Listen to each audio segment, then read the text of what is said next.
भाषा का निषेधात्मक प्रयोग उपनिषदों में व्यापक रूप से हुआ है। उपनिषदों में अनेक स्थान हैं जहां ऐसा प्रयोग उपलब्ध है। उन सभी की चर्चा तो की नहीं जा सकती। एक सत्संग में हम मांडुक्य उपनिषद का 7वां मंत्र उद्धृत करेंगे। आत्मा क्या है? इस प्रश्न के समाधान हेतु इस मंत्र में आत्मा क्या नहीं है, इस ओर इशारा कर समाधान प्रस्तुत किया गया है। आइए समझते हैं क्या कहता है यह वेद मंत्र।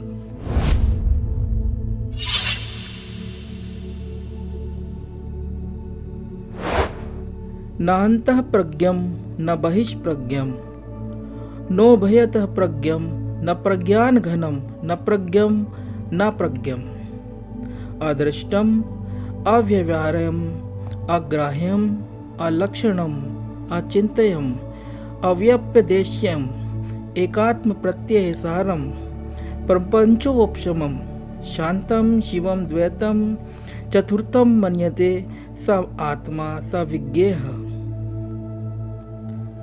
अर्थात प्रज्ञा ना तो भीतर की ओर है, ना ही बाहर की ओर है, ना ही भीतर बाहर दोनों ओर ही है। ना तो प्रज्ञा घनीभूत है, ना तो यह आत्मा जानने वाला और ना ही नहीं जानने वाला है, जो देखा नहीं गया है, जो व्यवहार में नहीं लाया जा सकता, जो पकड़ने में नहीं आ सकता या ग्रहण नहीं किया जा सकता, जिसका कि कोई लक्षण नहीं है, जो चिंतन करने में नहीं आ सकता, जिसको बताया नहीं जा सकता। एकमात्र आत्मसत्ता की प्रतीति ही जिसका सार है, जिसमें प्रपंच का सर्वथा अभाव है, सर्वथा शांत कल्याणमय अद्वैत है, अर्थात दो नहीं है। इस प्रकार से वह आत्मा चतुर्थ है, यह जानने योग्य है। यह मंत्र एक अच्छा उदाहरण है आत्मा क्या है इस प्रश्न का समाधान करने हेतु भाषा के निषेधात्मक प्रयोग का। इस मंत्र में भाषा का अत्यंत सुंदर एवं सटीक उपयोग किया गया है निषेधात्मक रूप से कि आत्मा क्या नहीं है, इसे समझो भाई। इस मंत्र में आत्मा के स्वरूप के विषय में 17 बिंदु हैं, जिसमें से कि 4 बिंदुओं में भाषा का विधेयात्मक प्रयोग हुआ है और 13 बिंदुओं में भाषा का निषेधात्मक प्रयोग हुआ है। हम पहले इन 13 बिंदुओं पर चर्चा करेंगे। पहला बिंदु है प्रज्ञा ना तो भीतर की ओर है, और दूसरा बिंदु है प्रज्ञा ना तो बाहर की ओर है।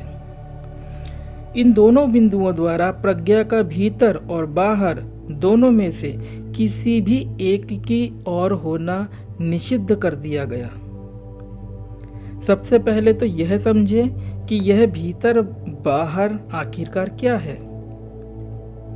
एक स्थिति तो हमारी यह है कि जो कुछ भी जानने में आ रहा है उस सब कुछ को हम सत्य मानकर बैठे हैं कि हाँ, ये संसार होता है, यह शरीर वस्तुतः है, मन जैसा कुछ होता है, काम क्रोधादि भाव होते हैं, ये सब अपना अपना एक दूसरे से पृथक एवं स्वतंत्र अस्तित्व रखते हैं। बस हम इन्हीं के गुणागणित में लगे हैं, बिना यह शंका किए कि जिनका हैपन मैं ठहरा रहा हूँ वह सचमुच में है भी या फिर एक धोखा है। हम संदेह नहीं करते और जो जानने में आ जाता है उसके स्वतंत्र वजूद को स्वीकार कर लेते हैं, और स्वीकार ही नहीं करते बल्कि शरीर की बाहरी परत द्वारा, बाहरी चमड़ी द्वारा भीतर बाहर का भेद भी बना लिया करते हैं। बाहर मान लेते हैं संसार, कि संसार मुझसे बाहर है, जिसमें कि रूप रस शब्द गंध स्पर्श विद्यमान है, और भीतर मान लेते हैं मन कि विचार काम क्रोध आदि भाव तथा विभिन्न भूख प्यास दर्द आदि संवेदनाएं मेरे भीतर है। हास्यास्पद बात यह है कि यह सब करते हम हैं, परंतु कर्ता बना देते हैं किसी ईश्वर को जो कि कोई ऊपर वाला है, जिसने की दुनिया बनाई। बुद्धि का यह विकृत निश्चय हमारी चेतना या अंग्रेजी भाषा में कहे तो अवेयरनेस को सीमित करता है, और परिणाम यह होता है कि हम स्वयं को शरीर के भीतर महसूस करते हुए सोचते हैं कि भीतर चेतना है और बाहर जड़ पदार्थ है। सूर्य जब जगत को प्रकाशित करता है तब द्वैत होता है। जगत जो कि प्रकाशित है और सूर्य जो कि प्रकाशक है, दोनों भिन्न हैं, दोनों में पार्थक्यता है। परंतु जगत हो चाहे ना हो, सूर्य सदैव स्वयं के द्वारा स्वयं को प्रकाशित करता रहा है, करता रहेगा। और इस स्वयं के द्वारा स्वयं को प्रकाशित करने में प्रकाशक प्रकाशित का भेद नहीं है, द्वैत नहीं है। यहाँ प्रकाशक खुद ही प्रकाशित है और प्रकाशित खुद ही प्रकाशक भी है। ठीक इसी प्रकार से आप आत्मा के चैतन्य या बोध स्वरूप होने के विषय में भी समझे। यह स्वयं को स्वयं के द्वारा जान रही है, ना कि सीमित दृश्य जगत को जान रही है। सीमित दृश्य जगत को सीमित दृष्टा जान रहा है, और यह दृश्य दृष्टा दोनों ही उपाधियां हैं। अब चर्चा में लेते हैं अगले बिंदु को। बिंदु 7 है अदृष्टम। अदृष्टम मतलब जो देखा नहीं गया है। सिर्फ देखा नहीं गया है ऐसा अर्थ ना ले, साथ में जो जाना नहीं गया है यह भी जोड़े, क्योंकि संपूर्ण अर्थ यही होगा। अध्यात्म एक मार्केट की भांति हो चला है, जहाँ बेचने वाले बुला बुला कर भांति भांति से लुभा लुभा कर अपना अपना सामान बेच रहे हैं कि आओ तुम्हें आत्मा का दर्शन करवा दें। देखो ऐसा करो, भ्रू मध्य में आंख की पुतलियों को टिकाओ, प्रकाश दिखा, ज्योति दिखी, यह है आत्मदर्शन। किताबें भी लिख दी जा रही हैं जिसमें आत्मा के दर्शन, स्पर्श और विलय की बातें भी लिखी हैं। इन सारी वाहियात बातों में फंसने से बचा लेने वाला है इस मंत्र का यह एक शब्द अदृष्टम। नहीं देख सकते आप आत्मा को। क्यों नहीं देख सकते? इसलिए नहीं देख सकते और ना ही जान सकते हैं, क्योंकि जो देखा जाता है वह दृश्य बन जाता है, और जो जाना जाता है वह जानकारी बन जाता है। परमात्मा या कहें आत्मा ना तो कोई दृश्य है कि ज्योति हो, प्रकाश हो, और ना ही कोई जानकारी हो कि कोई अनुभव हो या सिद्धांत हो। साधक एक से एक रोमांचकारी अनुभव देख सकता है और उस अनुभव को आत्मा समझने की भूल कर सकता है कि यह है आत्मा। ऐसी गलती से बचा लेगा यह एक शब्द अदृष्टम कि भाई वो देखा नहीं गया है, वह देखा नहीं जा सकता। तुम फेंको अपने इस दिव्य अनुभव को कूड़ेदान में। यह आत्मा नहीं है, यह केवल मात्र एक दृश्य है। एक बार कोई एक सज्जन हमसे मिले थे, वर्षों पूर्व की बात है। उन्होंने एक पुस्तक खोल कुछ विवरण दिखाते हुए हमसे पूछा कि आप कहते हैं कि समस्त अनुभव झूठ हैं, दृश्य हैं, तो यह क्या है? उस विवरण में किसी त्यागी संत के साथ घटी एक घटना का चित्रण था। चित्रण कुछ इस प्रकार से था कि उन संत जी ने देखा, अनुभव देखा, मतलब प्रत्यक्ष कुछ नहीं, एक आध्यात्मिक अनुभव देखा कि सामने गंगा नदी है और उस नदी से दगदग करता चमकता एक स्वरूप निकला जो कि स्वर्णिम था, और उसकी आकृति हूबहू उन संत की भांति थी। वह स्वरूप, वह आकृति नजदीक आते आते उन संत जी के शरीर में समाविष्ट हो गया। ऐसा लिखने वाले ने लिखा था, पुस्तक के लेखक ने। हमने वह पुस्तक पहले भी अनेक वर्ष पूर्व पढ़ रखी थी। उन सज्जन के संतोष के लिए पुनः उनके समक्ष उस विवरण को पढ़कर हमने कहा, तो इस बारे में हम क्या कहें? वह बोले, यही कहें कि ये क्या बात है, क्या यह स्वरूप की प्राप्ति है? हम बोले, ये पेड़ देख रहे हो दाहिनी ओर? वे बोले, हाँ। हम बोले, जैसे ये एक दृश्य है वैसे ही वो सब भी एक दृश्य था जो इन संत जी ने देखा। वे सज्जन थोड़ा निराश होकर बोले, तो यह स्वरूप की प्राप्ति नहीं है। हमने कहा, यदि कोई इसे स्वरूप की प्राप्ति समझ ले तो यह एक धोखा है। तो यह बिंदु कहता है अदृष्टम, अर्थात वह आत्मा देखा नहीं गया है। अगला बिंदु है बिंदु 8। मंत्र कहता है अव्यवहारम, अर्थात जो व्यवहार में लाया नहीं जा सकता। व्यवहार हमेशा उसके साथ ही हो सकता है जो कि हमसे भिन्न हो। आत्मा के साथ यदि व्यवहार हो सकता हो तो वह हमसे अभिन्न ना होकर भिन्न ही होगी, और जो कुछ भी हमसे भिन्न होता है वह विषय ही होता है। तो आत्मा विषय कैसे बन सकती है? कदापि नहीं बन सकती। ऐसे समझे जैसे कि घड़ा होता है, तो मिट्टी वह मूल तत्व है जिसका कि वह घड़ा बना होता है। घड़े में मिट्टी के अतिरिक्त और कुछ नहीं है, अर्थात घड़ा और मिट्टी दोनों अभिन्न हैं। ऐसे में क्या आप कहेंगे कि मिट्टी घड़े के साथ कुछ व्यवहार कर सकती है? नहीं कहेंगे।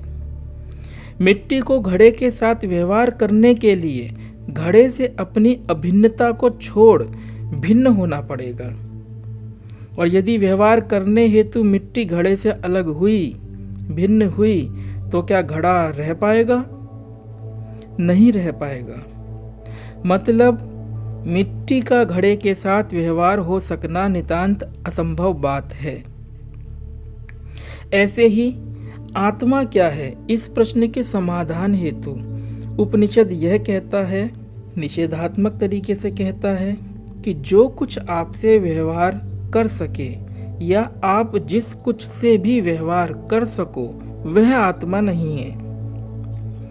पूर्व के बिंदुओं की भांति यह बिंदु भी आत्मा के नाम पर पोषित की जा रही अनेक प्रकार की भ्रांतियों का खंडन प्रस्तुत करता है। आत्मा शब्द के नाम पर चल रही अनेक भ्रांतियों में से एक भ्रांति यह है, यह कहना कि आत्मा जागृत होती है और फिर साधक के हृदय से रति हो भजन कराती है। पहली बात तो यह कि आत्मा कोई एंटिटी नहीं है, कोई वस्तु विशेष नहीं है जो कि सोए और जागे। आत्मा अव्यवहार्य है, इससे व्यवहार सिद्ध नहीं हो सकता। यदि आत्मा जागृत हो, आध्यात्मिक दृश्य प्रसारित कर कोई आध्यात्मिक मार्गदर्शन प्रदान करे, तो यह तो द्वैत हुआ और व्यवहार हुआ। यदि हम इस एक शब्द अव्यवहारम को आत्मसात कर ले तो ऐसी बचकानी बातों में फंसकर अपना धन, अपना श्रम, अपना समय, अपनी श्रद्धा को लुटवाने से बच जाए। इसी के साथ हम यह भी कहना चाहेंगे कि धार्मिक लोगों ने, करीब करीब सभी लोगों ने ईश्वर और आत्मा को एक दूसरे का पर्याय समझ रखा है, जबकि ऐसा बिल्कुल भी नहीं है। अनेक भक्त हुए हैं जिनके जीवन काल में उनके इष्ट देवता ने उनके साथ अनेक प्रकार से व्यवहार किया है। यहाँ तक कि गुल्ली डंडा खेलने तक की भी बातें मिलती हैं। ये संत थे महाराष्ट्र के संत नामदेव। इनके इष्ट विट्ठल भगवान इनके साथ खेलने आते थे और चले जाते थे। ऐसे ही रामकृष्ण परमहंस के साथ उनकी उपास्या माँ काली बातें करती थी, व्यवहार किया करती थी। भक्तों की इसी श्रृंखला में नाम जुड़ता है स्वामी रामतीर्थ और उन्हीं के भांजे हरिवंश लाल पुंजा का, जिनके साथ व्यवहार करने वाले थे भगवान श्री कृष्ण। ये सब भी दृश्य है, आत्मा नहीं है। हरिवंशलाल पुंजा, जो कि पापा जी के नाम से सुविख्यात हुए, जब रमण महर्षि की शरण में पहुंचे, अपने साथ घटित होने वाले उन साक्षात अनुभवों को बताया, तो महर्षि स्पष्टतः बोले, जो आता और चले जाता हो वह ईश्वर नहीं होता। महर्षि का इशारा आत्म तत्व की ओर था। इसलिए चाहे कितना ही रोमांचकारी अनुभव क्यों ना देख लिया जाए, कितना ही रोमांचकारी व्यवहार साथ में किसी के दैवी शक्ति के रूप में घटित क्यों ना हो जाए, वह है सब आपके ही मन का खेल, आत्मा के साथ व्यवहार नहीं। आत्मा के विषय में वाहियात बातें तो इस हद तक भी फैलाई जाती हैं कि लोग आत्मा की आवाज़, आत्मा बातें करती है, ऐसी बातें बोला करते हैं। कुछ ऐसी भी हस्तियां होती हैं जो यह दावा करती हैं कि उन्होंने तो पुस्तक ही लिख डाली आत्मा के निर्देशन में। वह तो उठते बैठते थूकते तक आत्मा के निर्देशन में है। जरूरत है जाग जाने की। और उपनिषद में आए इस अव्यवहार्य शब्द को ऐसे भी देखिए कि आपका शरीर एवं मन के साथ में व्यवहार होता है कि नहीं होता है। यदि होता है तो ना तो शरीर आत्मा है और ना ही मन। शरीर के साथ में व्यवहार का घटित होना तो सामान्य सी बात है, इतना तो सबको प्रत्यक्ष दिखाई ही दे रहा है।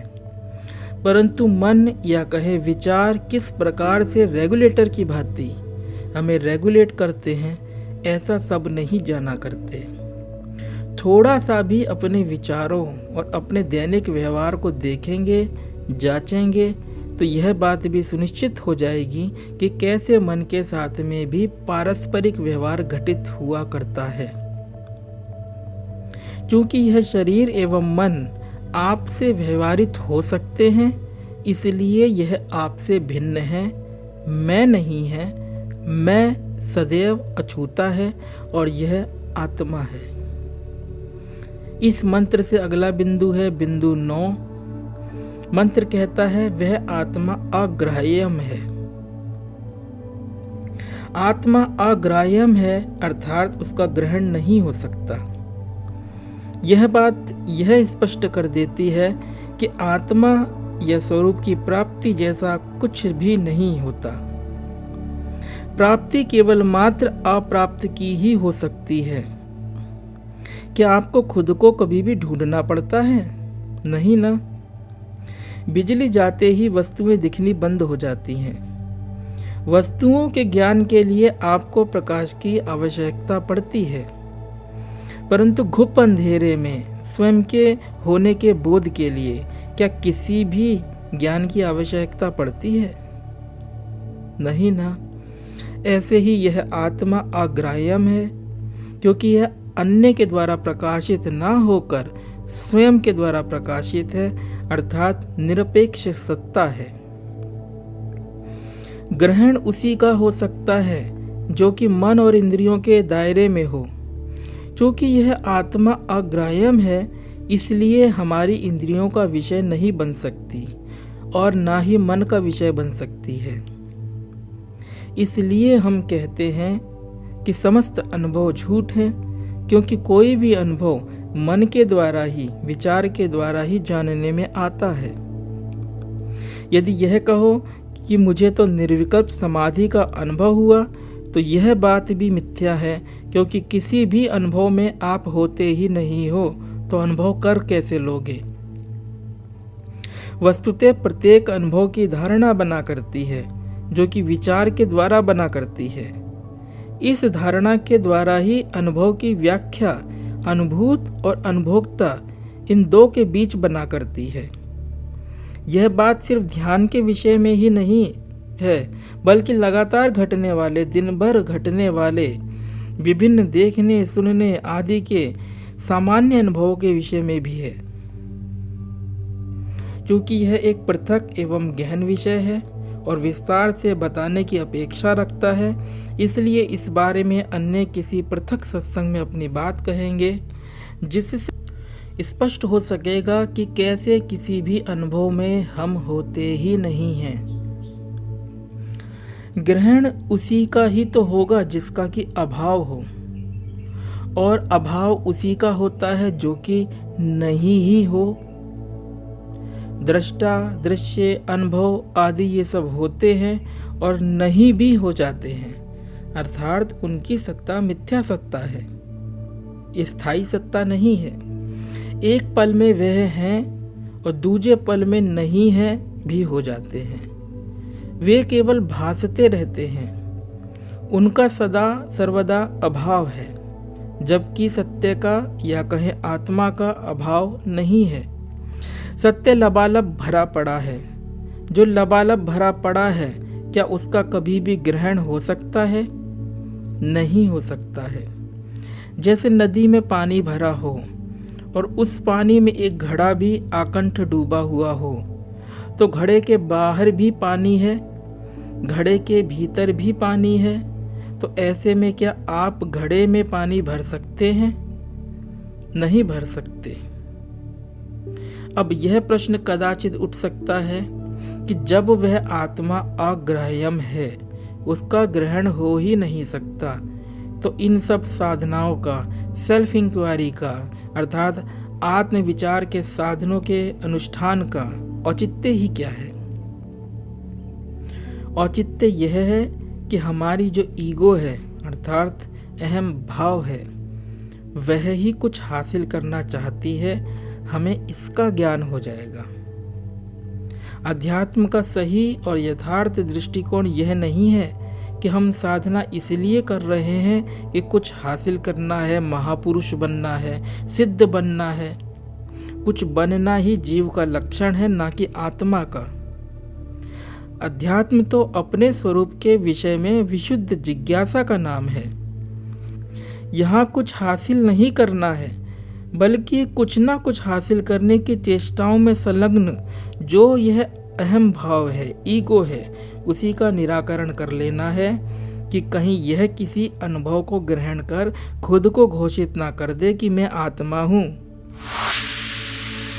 मंत्र का अगला बिंदु है बिंदु 10, अलक्षणम। आत्मा अलक्षणम है, अर्थात उसका कोई भी लक्षण नहीं है, कोई कैरेक्टरिस्टिक नहीं है। आत्मा में कोई गुणधर्म नहीं होते। हम आध्यात्मिक पुस्तकों का अध्ययन करते हैं और सत्संग में ऐसा सुना करते हैं कि आत्मा या कहे परमात्मा सर्वव्यापक है, प्रेम स्वरूप है, अस्तित्व है, शांति है, आदि इत्यादि। तो यह सब शब्द हमारे को ऐसे प्रतीत होते हैं कि ये सब आत्मा की क्वालिटीज हैं, गुणधर्म हैं। ऐसा बिल्कुल भी नहीं है। शब्द सभी सही हैं, बस एक दूसरे के पर्याय जैसे हैं, सिनोनिम्स हैं। वैसे तो यह सारे शब्द निषेधात्मक ना होकर, अर्थात आत्मा क्या नहीं है इस प्रकार से ना बता, विधेयात्मक अर्थात आत्मा यह है ऐसे बताते हैं। इससे आत्मा के विषय में हमारा संस्कारित कंडीशन माइंड, संस्कारित चित्त तुरंत ही एक धारणा बनाता है स्वयं से पृथक एक इकाई के रूप में आत्मा के होने की। बस यहाँ पर ही गलती हो जाती है। हमारी दृष्टि में तो इन शब्दों का विपरीत अर्थ कर कुछ इस प्रकार से समझना चाहिए, जैसे कि जब हम पढ़ें अथवा सुने कि आत्मा सर्वव्यापक है, तो ऐसा जाने कि जो जो सर्वव्यापक नहीं है वह आत्मा नहीं है। स्वयं से बाहर महाकाश है जो कि व्यापक है, और स्वयं के भीतर चिदाकाश है जो कि भीतर व्यापक है। दोनों आकाश एक दूसरे को नहीं व्यापते, इसलिए सर्वव्यापक नहीं है। सर्वव्यापक नहीं है इसलिए आत्मा भी नहीं है। इस दृष्टि से मन आत्मा है इसका भी निषेध हो जाता है, और आकाश तत्व आत्मा है इसका भी निषेध हो जाता है। मंत्र का अगला बिंदु अत्यंत ही महत्वपूर्ण है। यह बिंदु है बिंदु 11, अचिंत्यम। आत्मा अचिंत्य है, उसका चिंतन हो ही नहीं सकता। चिंतन केवल मात्र उसका ही हो सकता है जो कि आत्मा ना हो। यदि आप ऐसा सोचते हैं कि मैं कोई मंत्र जप करता हूँ या ओम राम शिव आदि नाम का जप करता हूँ तो यह आत्मचिंतन है या परमात्मा का चिंतन है, तो यह बहुत बड़ा धोखा है खुद के साथ। यदि आप अपने किसी इष्ट अथवा गुरु के स्वरूप का चिंतन करते हैं या उनकी मानसिक पूजा करते हैं तो यह अच्छी बात है, परंतु यह परमात्मा का या आत्मा का चिंतन कदापि नहीं है। किसी भी चिंतन में दो का होना अनिवार्य है। एक तो हुआ वह विषय जिसका कि चिंतन किया जा रहा है, और दूसरे हुए स्वयं आप जो कि चिंतन कर रहा है। ये दोनों हुए दृष्टा एवं दृश्य। आत्मा में दृष्टा एवं दृश्य का भेद घटित हो ही नहीं सकता, इसलिए आत्मा कोई सिद्धांत नहीं है। आत्मा कोई सिद्धांत होती तो उसका चिंतन हो जाता। कोई लोग कहते हैं मैं आत्मा वात्मा नहीं मानता, या कहते हैं कि आत्मा जैसा कुछ नहीं होता, यह तो हिंदुओं का एक विचार मात्र है। वे लोग अत्यंत भ्रमित हैं। आपके या उसके मानने या मानने से क्या होता है? आप उसी पर बहस कर सकते हो, उसी के मानने ना मानने से इनकार कर सकते हो जिसका कि आप चिंतन कर सकते हो। इस बिंदु पर अचिंतयम, इस बिंदु पर यह गुंजाइश भी नहीं बचती कि ऐसा कहा जाए कि भगवान बुद्ध आत्मा को नहीं मानते थे। जो सत्य है वह सबके लिए सत्य है। कोई कितना ही कहे कि मैं नहीं मानता कि सूर्य होता है, उसके मानने या मानने से सूर्य के होने की बात में कुछ फर्क नहीं पड़ता।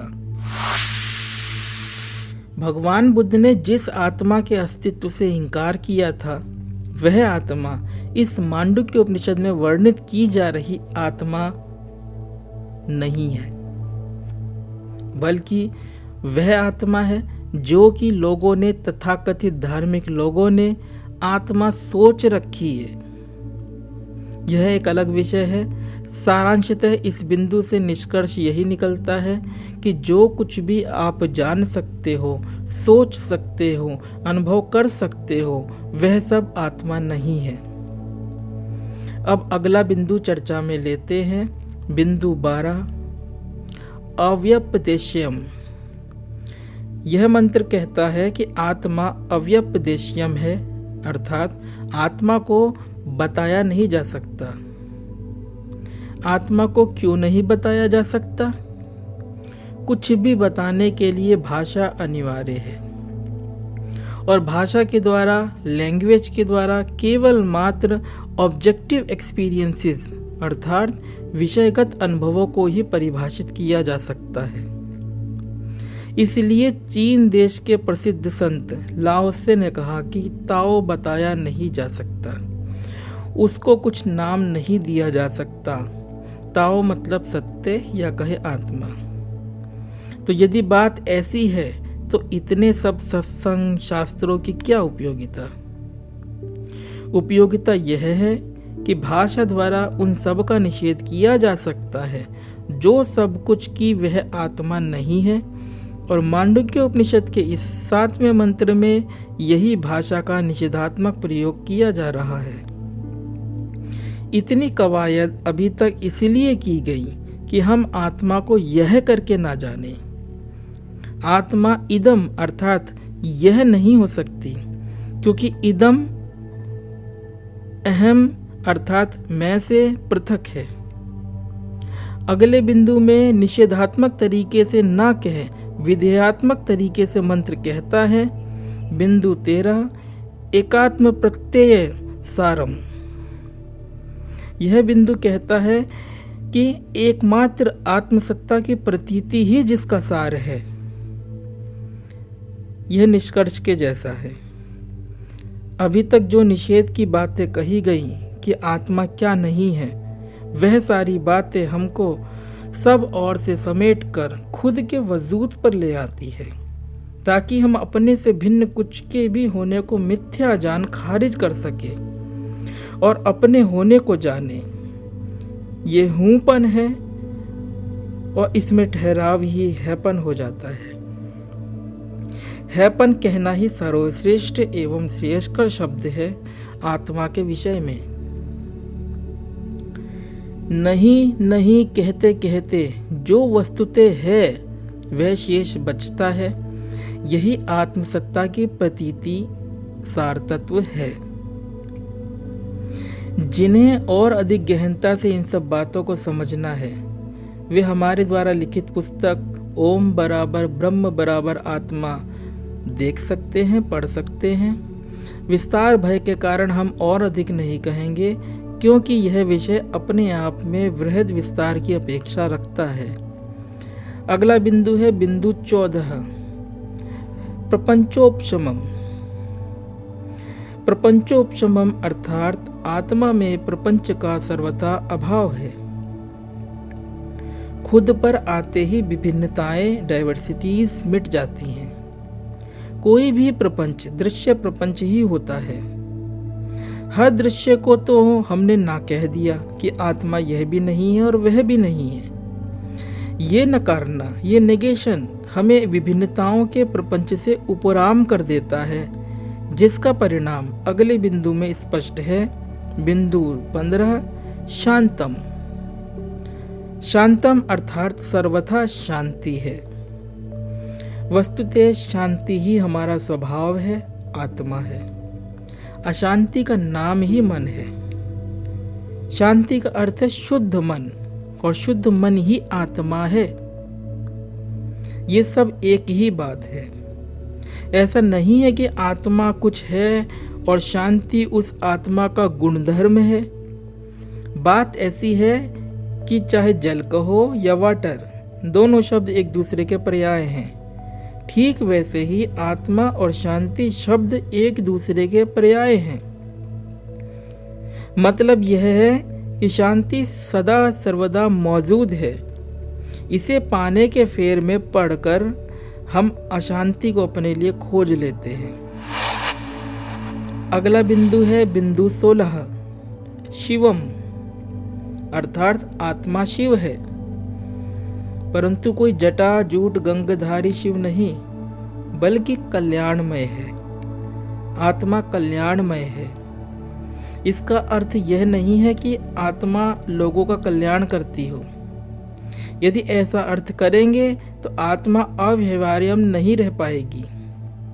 आत्मा से व्यवहार सिद्ध नहीं हो सकता। यह बात इसी मंत्र के बिंदु 8 में हम स्पष्ट कर चुके हैं। फिर क्या हुआ इसका अर्थ कि आत्मा शिव है? कुछ लोगों की ऐसी मान्यता है कि शव शब्द से शिव शब्द बना है। विवेक दृष्टि से देखें कि हमारी घनिष्ठ मित्रता इस शरीर से हो रखी है। इतनी ज्यादा घनिष्ठ मित्रता है कि हमने अपनी पहचान भी इसे दे डाली है कि यह मैं हूं। आपस की दोस्ती में आपने देखा होगा कि एक मित्र दूसरे मित्र से अपना सब कुछ शेयर करता है, परंतु नाम शेयर नहीं करता। परंतु इस शरीर के साथ तो हमारी ऐसी घनिष्ठ मित्रता है कि हमने अपना मैं भी इसे दे डाला है। यह शरीर शव ही है, अभी जिंदा रहते हुए भी शव ही है। संत कबीर ने कहा, साधो यह मुर्दों का गांव, अर्थात इस संसार को मुर्दों का गांव ही बोल दिया।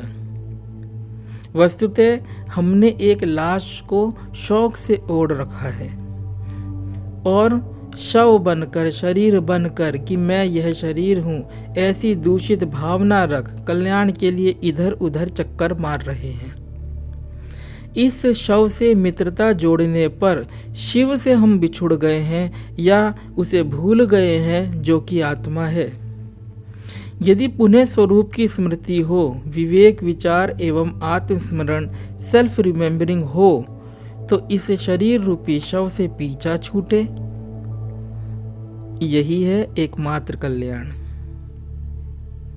अगला बिंदु बहुत ही ज्यादा महत्वपूर्ण है। उसमें संपूर्ण वेदांत ही सिमट जाता है। यह बिंदु है बिंदु 17, अद्वैत। अद्वैत का अर्थ है दो नहीं। यह अद्वैत बहुत ही पवित्र शब्द है। पवित्र इसलिए क्योंकि किसी भी प्रकार से द्वैत भाव का निषेध करता है।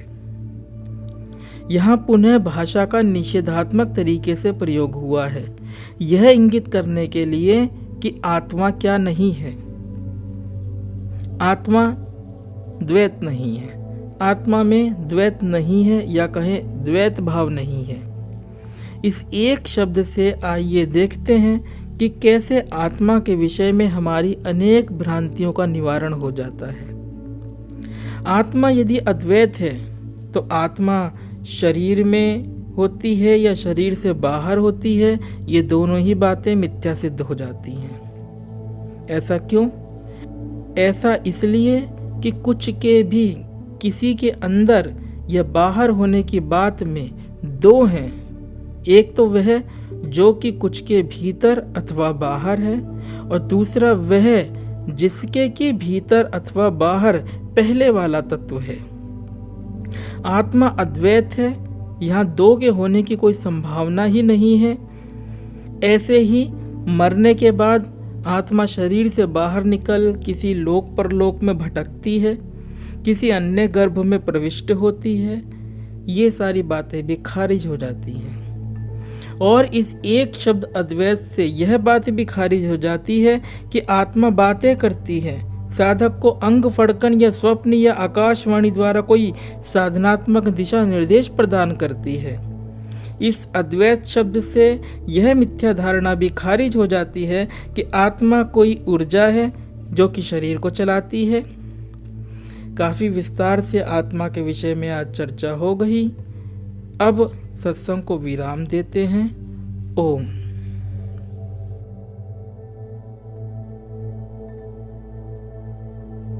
अगर आपको यह वीडियो पसंद आया है तो वीडियो को लाइक जरूर करें और चैनल को सब्सक्राइब कर इस ज्ञान के प्रवाह में अपनी श्रद्धांजलि अर्पित करें।